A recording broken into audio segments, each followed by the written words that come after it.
The threshold of a home is supposed to be the ultimate boundary between the safety of a family and the chaos of the outside world. But for Nancy Guthrie, that boundary wasn't just breached, it was systematically dismantled. We are now 58 days into an investigation that has gripped the nation, leaving the city of Tucson and the Guthrie family in a state of suspended agony. As the search for the 84-year-old mother of NBC's Savannah Guthrie stretches into its second month, new details are emerging from the crime scene. Details that paint a chilling picture of a predator who didn't just stumble upon an opportunity, but who meticulously prepared the ground for a disappearance that remains as baffling as it is heartbreaking.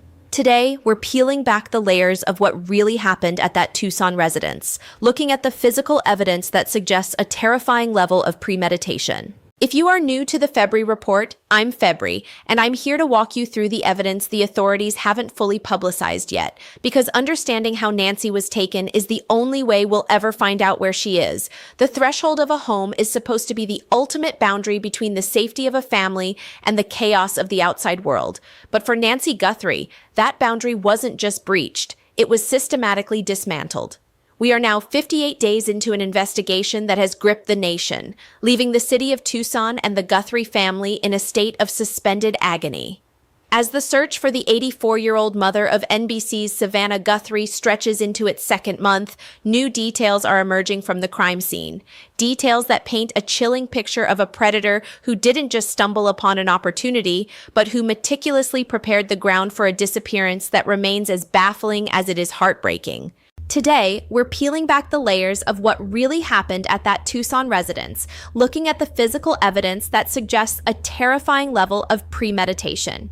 If you are new to the February report, I'm February, and I'm here to walk you through the evidence the authorities haven't fully publicized yet, because understanding how Nancy was taken is the only way we'll ever find out where she is. To understand the gravity of the new information we've obtained, we have to go back to the very layout of Nancy's home.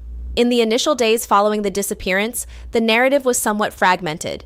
We heard reports of a back door wide open, but the specifics were hazy. However, through diligent investigative work and multiple law enforcement sources, a much more technical and troubling reality has come to light.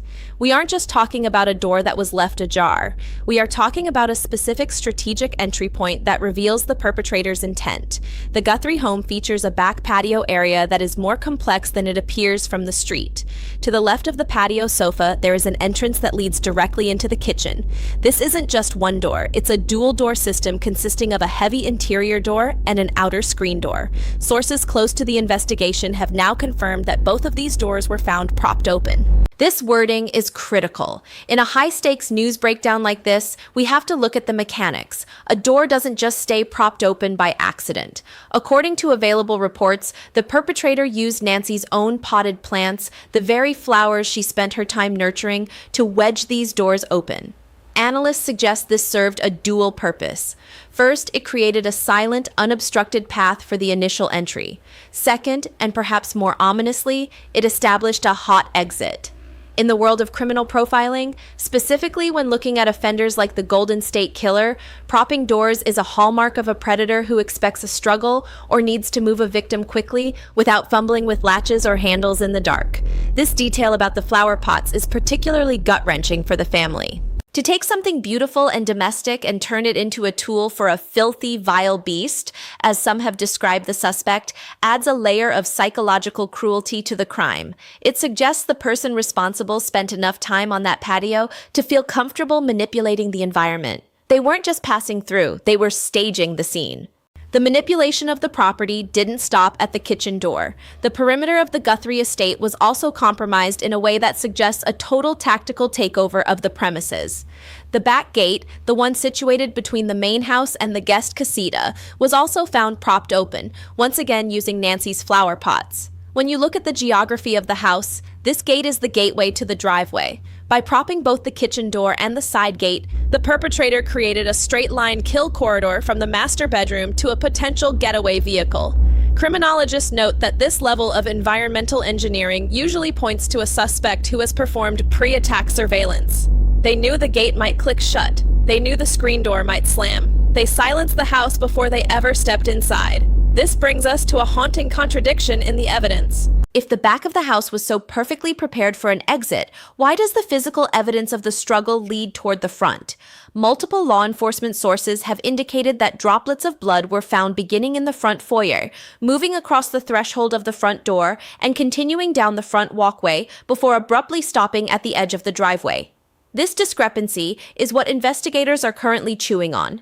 One theory being explored is that the suspect's original plan, to take Nancy out the back, collapsed the moment they encountered her. Savannah Guthrie has been candid in recent interviews, stating that while her mother was spirited, her mobility was severely limited. On a good day, she could make it to the mailbox, but those days were rare. Analysts suggest that if the perpetrator tried to force Nancy to walk through the house and out the back, her physical frailty might have forced a mid-crime audible. They couldn't get her to the back, so they pivoted to the front, dragging or carrying her toward the street where the blood trail finally ends. The timeline of that night, as provided by Sheriff Nanos, contains gaps that are increasingly difficult to reconcile with a random crime. At 1:47 a.m., the front doorbell camera was manually disconnected. We have seen the grainy images of a figure in a mask and backpack reaching for the lens. But then, there is a 25-minute silence. It isn't until 2:12 a.m. that a person is again detected on the camera system, though no video was recorded because the subscription had lapsed. Legal analysts point out that this 25-minute window is likely when the entry occurred. If the suspect disabled the front camera at 1:47 a.m., why go to the back? Former FBI agents note that this is a classic diversion and check tactic. By disabling the front camera first, the suspect ensures that any approach by vehicle or any exit through the front won't be recorded. They then move to the back, the soft underbelly of the home, where Nancy was known to occasionally leave doors unlocked. But there's a more disturbing possibility. According to reports from Fox Digital, there is evidence the suspect was on the property as early as January 11th, 2 full weeks before the disappearance. On that night, a figure was seen on camera without a backpack, without a gun, seemingly just watching. Investigators believe this was the dry run. This was when the floodlights were likely smashed or unscrewed, dangling by their wires to ensure the backyard remained a black hole of visibility. When we look at the propped open doors through this lens, it ceases to be a simple kidnapping. It becomes a siege. This individual knew which doors Nancy used, they knew her routine, and they knew that at 84 years old, she was a vulnerable target. The use of the flower pots isn't just a tactical detail, it's a signature. It tells us we are looking for someone who is patient, someone who is comfortable in the shadows of a stranger's yard, and someone who has a chillingly high level of criminal sophistication. When we look at the logistics of moving an 84-year-old woman against her will, the physical reality of the crime scene takes on a much darker tone. My sources in law enforcement have been remarkably specific about a detail that hasn't made its way into the broader headlines yet: the blood drop trail. It doesn't just start anywhere. It starts in the front foyer, right there inside the threshold of Nancy's home. From there, it moves with a chilling consistency, drops on the interior floor, drops over the front door threshold, and then drops onto the decorative tiles of the front walkway. Analysts suggest that this trail represents a critical failure in the perpetrator's original plan. If you've propped open the back kitchen door and the back gate with flower pots, your intention is clearly to exit through the rear of the property. So why the blood at the front? Criminologists note that a change in egress route usually happens for one of two reasons. Either the suspect was interrupted, or the victim's physical condition made the original plan impossible. In Nancy's case, we know from her daughter Savannah that Nancy's mobility was a major factor. One theory being explored by investigators is that the suspect tried to force Nancy toward the back exit, but her inability to navigate the steps or the distance led to a struggle. If she resisted or fell, that could explain the blood. If the suspect then realized they couldn't get her to the back gate, they would have had to drag or carry her to the closest possible exit, the front door. This pivot is where disorganized elements enter an otherwise organized crime. The blood trail stops at the edge of the driveway, which is almost certainly where a vehicle was idling, waiting to spirit her away into the Arizona night. This leads us to a fascinating and somewhat technical debate among experts regarding the disconnect in the surveillance timeline. Sheriff Nanos has stated that the front doorbell camera was disabled at 1:47 a.m. Yet at 2:12 a.m., the system's back-end servers, the digital scratching as some call it, detected a person at the door, even though no footage was recorded. Former SWAT commanders like Bob Kager, who has spent years analyzing tactical movements in Pima County, point out that this 25-minute gap is an eternity in a home invasion. If the suspect is already on the porch at 1:47 a.m., why is there a second detection at 2:12 a.m.? Legal analysts suggest this points to a suspect who didn't just break in and leave. They were inside. They were processing the house. One chilling possibility is that the suspect disabled the camera, entered through the back, and then returned to the front to bring a vehicle closer once they realized Nancy couldn't walk the distance. The 2:12 a.m. detection could have been the suspect stepping back out onto the porch to check the coast was clear before bringing Nancy over the threshold. It's a level of risk-taking that suggests either extreme confidence or a desperate need to fix a plan that was falling apart in real time. Investigators are also looking into the January 11th sighting. Reports from Fox Digital indicate that 2 law enforcement sources confirmed a figure was seen on Nancy's property 2 weeks prior. This figure was unmasked and unarmed. If this is the same individual, it means Nancy was being prepped for weeks. The smashed floodlights, the dangling wires, these weren't just vandalism. They were light discipline measures taken by a predator who wanted to ensure that when they finally made their move, they would be operating in a total tactical vacuum. The investigation has not been without its internal friction, and for a high-stakes news breakdown like this, we have to address the CSI factor.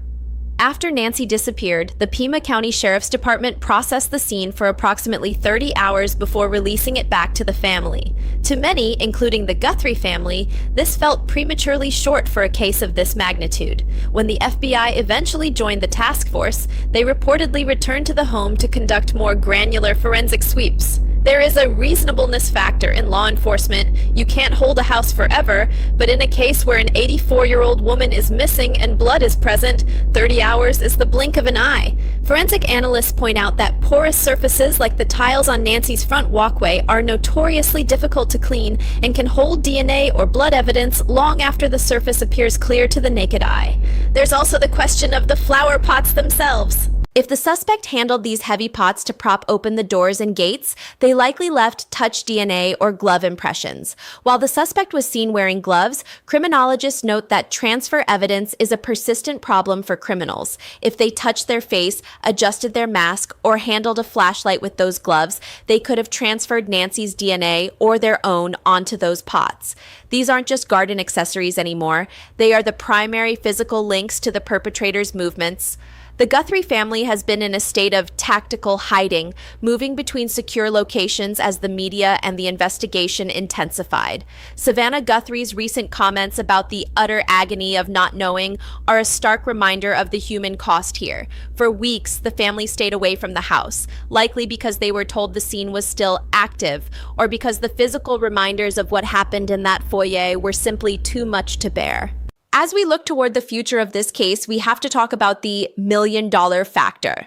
Savannah Guthrie and her family have put up a $1 million reward for information leading to Nancy's return. In the world of criminal investigations, this is what we call manna from heaven. While the official reward from 88 crimes started at a modest $500, $1 million bounty changes the entire chemistry of the underground economy. Former investigators note that there is no honor among thieves, and a sum that large is enough to make a co-conspirator, a girlfriend, or a cellmate turn on a suspect. Most high-profile crimes aren't solved by super sleuthing alone. They are solved because someone gets pissed off or someone gets greedy. The task force currently assigned to Nancy's case has reportedly drawn down from 400 officers to a more specialized unit, but they are still sifting through upwards of 40,000 leads. Analysts suggest that the case won't go cold for years, but the intensity of the search has shifted. We've seen signal sniffers and specialized aircraft flying patterns over local landfills, a desperate attempt to pick up a signal from Nancy's pacemaker. These pacemakers can emit signals for years, but the range is limited. This brings us to the emotional anchor of this video. Beyond the technical specs of the doors and the gate, there is an 84-year-old woman who loved her garden. She spent her days nurturing those very flowers that were used to facilitate her kidnapping. The community pain in Tucson is palpable. Neighbors are looking at their own back patios with a new sense of dread. The personal cost to the Guthrie family is immeasurable. They aren't just looking for a victim. They are looking for their mother, their grandmother, the woman who was the heartbeat of their family. And as the days turn into months, the question remains, who was watching Nancy Guthrie and where did they take her?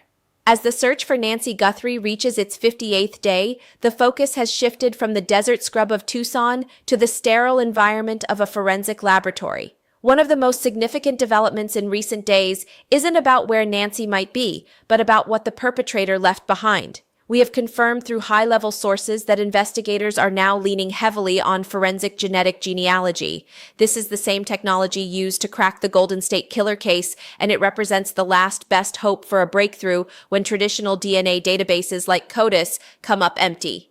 The logic is simple. The suspect on the porch was gloved and masked, but he wasn't a ghost. He left biological material, likely microscopic skin cells or touch DNA, on those propped open flower pots or the handles of the kitchen door. Forensic analysts point out that while the DNA might not match any known criminal in the system, it can be uploaded to public genealogy sites. This allows investigators to build a family tree, narrowing down the suspect pool to a specific lineage. However, this process is painstakingly slow. It involves navigating distant cousins and tracing back generations to find a living individual who fits the age and physical profile of the Porch guy. Sources close to the case indicate that the FBI's Behavioral Analysis Unit is working in tandem with these geneticists, building a profile of a man who likely has a local connection to the Catalina foothills. He knew the layout, he knew Nancy lived alone, and he knew exactly which floodlights to disable. This wasn't a traveler passing through, this was a neighbor from hell. The credibility of the local investigation has recently come under fire from an unexpected and authoritative source. Dr. Richard Carmona, a former Pima County sheriff himself and a former U.S. Surgeon General, has publicly slammed the current handling of the crime scene. In a high-stakes news breakdown like this, we have to address these insider critiques. Carmona labeled the initial crime scene corrupted, specifically calling out current Sheriff Chris Nanos for his unusual decision to personally open and then reclose the scene. In the world of professional investigative journalism, a corrupted scene is a nightmare for prosecutors. Carmona highlighted a particularly glaring security breach. A pizza delivery vehicle was seen driving across Nancy's front lawn during the active investigation.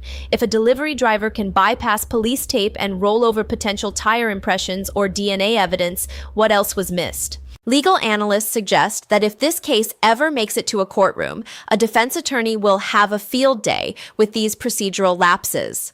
The chain of custody for evidence is everything. When you have a sheriff who is constantly correcting his own timeline, shifting the 1:47 a.m. and 2:12 a.m. markers, public trust begins to erode. Investigators believe that Nancy was taken in the middle of the night, but if the foundation of that theory is built on corrupted forensic ground, the entire case could be at risk of collapsing before it even starts. The investigation took a shocking turn recently when one of Pima County's own was arrested on kidnapping charges. Deputy Travis Reynolds was taken into custody for an unrelated incident involving the coercion of a female arrestee.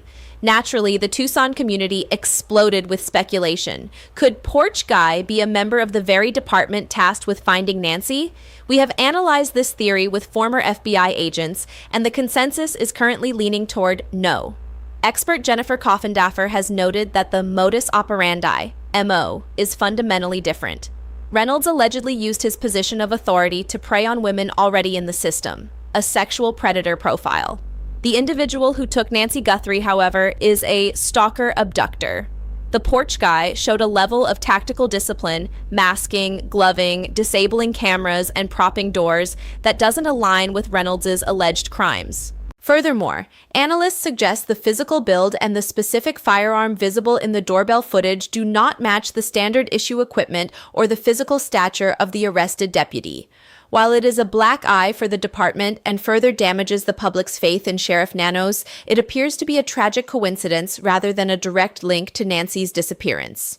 The Guthrie family's emotional anchor has shifted from frantic hope to a more somber, faith-based acceptance. In a recent video that has haunted viewers across the country, Savannah Guthrie acknowledged the difficult truth. She said, "She may already be gone. She may have already gone home to the Lord she loves." This transition in tone is significant. It tells us that the family, who has been briefed by the FBI, is bracing for a recovery rather than a rescue. The focus on Nancy's missing medication, vital for her survival, has become a grim countdown that has likely already reached its end. But for the Guthries, the not knowing is the true torment. They are blowing on the embers of hope, but they are also asking for the one thing that can provide peace, a location. The Tucson community is now being asked to look back at their own records from the night of January 31st and the early morning of February 1st, not just for a suspect, but for out-of-place details. A neighbor who uncharacteristically mowed their lawn at dawn, a vehicle parked in a desert turnout that wasn't there the day before, a friend who suddenly stopped talking about the Guthrie case. The key to the resolution likely isn't in a lab. It's in the memory of someone in the Catalina foothills who hasn't realized yet that what they saw was the beginning of a tragedy. In the high-stakes world of criminal investigation, sometimes the most telling evidence isn't what's found, but what's conspicuously absent. As the search for Nancy Guthrie enters its 58th day, we have to talk about the silence of the signal. Nancy, 84, relied on a pacemaker, a sophisticated piece of medical technology that was synced to her smartphone. Official reports confirm that at 2:28 a.m. on February 1st, the pacemaker app on her phone showed a total disconnect. Analysts suggest this 2:28 a.m. marker is the digital time of death for the abduction's planning phase. If the doorbell camera was manually disabled at 1:47 a.m. and the person was detected again at 2:12 a.m., that 16-minute window between 2:12 and 2:28 a.m. is likely when Nancy was moved out of the Bluetooth range of her own home. Former FBI agents note that the fact her phone and purse were left behind is a classic abduction signature. A person leaving voluntarily, even in a state of confusion, almost instinctively grabs their bag or their lifeline, their phone. Nancy had neither. This disconnect suggests a rapid movement. If she was being carried or forced into a vehicle at the end of that front walkway, where the blood drops abruptly stop, the Bluetooth tether to her phone sitting on her nightstand would have snapped almost exactly as a car reached the edge of her property. This isn't just a theory, it's a geographical reality of the signal strength. Investigators are now using this 2:28 a.m. timestamp to cross-reference every license plate reader and private nest cam in the Catalina foothills. They aren't looking for a car at 1:30 a.m. They are looking for a car moving at high speed at exactly 2:29 a.m. There is a growing frustration in Tucson regarding the tactical transparency of Sheriff Chris Nanos. For a community on edge, the shifting narrative about the crime scene has been difficult to digest. Initially, the public was told this was a search for a wandering elderly woman.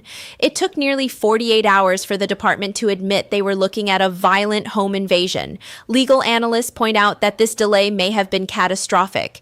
In the first 48 hours, golden hour evidence like neighborhood trash bins, dash cam footage that hadn't been looped over, and fresh tire tracks often disappears. Criminologists note that by the time the FBI's technical experts arrived to scratch the servers at Google and Amazon for doorbell data, the trail was already cooling. Furthermore, the Cajun Navy and other volunteer search groups have been vocal about being rebuffed by local authorities. While the Sheriff's Department claims they had sufficient air and canine resources, search and rescue experts suggest that a grid search of the rugged Pima County terrain requires thousands of boots on the ground, not dozens. The decision to keep volunteers out while the trail was fresh is a point of contention that analysts suggest may stem from a fear of scene contamination. But at what cost? When an 84-year-old is missing her daily medication, every hour of protection is an hour of lost opportunity.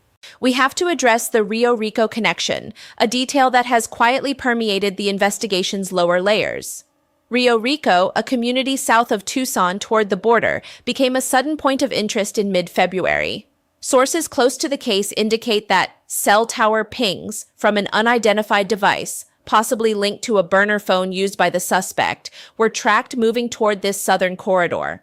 One theory being explored is that Nancy wasn't taken to a hideout in the city, but was transported toward the more remote, rugged areas near the Arizona-Mexico border. Analysts suggest this would align with a suspect who has borderland knowledge, someone who knows which dirt roads avoid Border Patrol checkpoints and which washes are deep enough to hide a vehicle. However, investigators believe that if this was a ransom-motivated plot, the logistics of keeping an 84-year-old alive in a remote environment are nearly impossible for a solo actor. This brings us back to the second suspect theory. If one person was on the porch, who was behind the wheel? Criminologists note that high-stakes abductions almost always involve a driver and a snatcher. The coordination required to disable a camera, manage a struggling victim, and navigate a getaway vehicle in a dead-end residential street points to a team, not a lone wolf. As we approach the end of our current forensic breakdown, we have to look at the psychological profile of the person who would do this.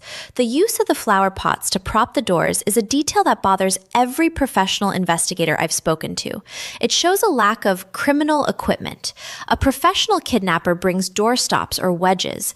A desperate or improvisational predator uses what's on the porch. This suggests the perpetrator might be criminally sophisticated in their planning, but resource poor in their execution.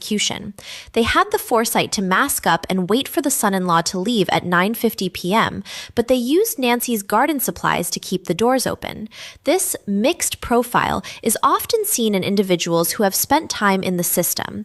They know the tactics of the police, disable the cameras, wear gloves, but they don't have the high-level gear of a professional organization. For the Guthrie family, this realization is its own kind of hell. It means their mother wasn't taken by a mastermind with a plan for her care.